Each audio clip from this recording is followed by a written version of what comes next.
great when he came, you know. It was great that he came over so often. He loved to come home. Yeah. Oh, yeah.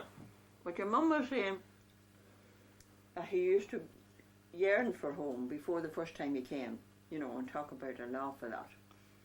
And then when he came, he didn't talk as much about it ever again, because he realised then that people had all grown away that he knew, and it was never the same, you know, for him. So he knew that Canada was his home from that on then, right. You know, because he thought that, you know, the way when he left, he thought he'd meet all the people that he used to go around with. He did meet them, but they had married and settled down and had their families and, you know. Yeah, it was a different story now. Different story altogether. Well, did you all grow up on, was that like Sport Hall was a farm, you all grew up on the farm? Well, we were all born in Clonus first of all. Yeah. And then my dad got that farm and we all went to live there. His grandfather lived in Sport Hall, you see. His grandfather or his father? Oh, his father, I should say. His father. And didn't his grandfather buy it for your grandfather? Is that how it worked? Or how did he come upon it? Or did you have any idea? I never knew, because it must have been pretty expensive for him to buy. And he bought another beautiful place up further on up. There was another Connolly in it, in a place called Derragoonie. And it was like a little village. And he bought, they had a, you know, one of those, they had a shop, you know, in the country, in the middle of the country, you know. And then they had a mill, you know, one of these mill things. And it was a lovely spot, beautiful spot. But that's all gone as well. They have a park made out of it. Park. But so when would he have moved to Sport Hall? Well, when you were kids? Patrick, Patrick was the youngest, and he was only a baby.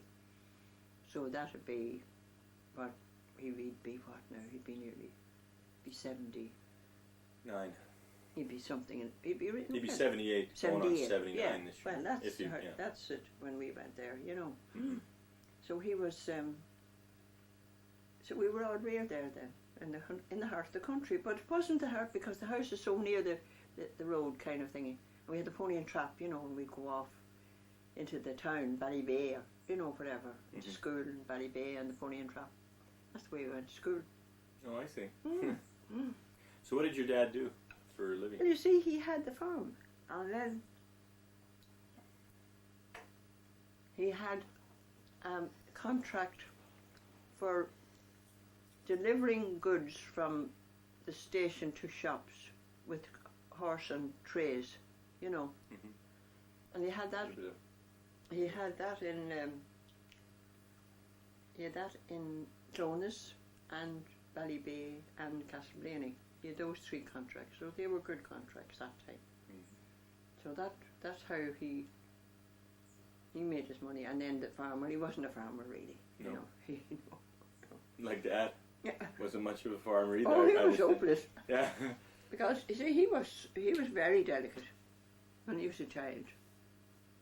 He had rheumatic fever, and that must have affected his heart, you see. And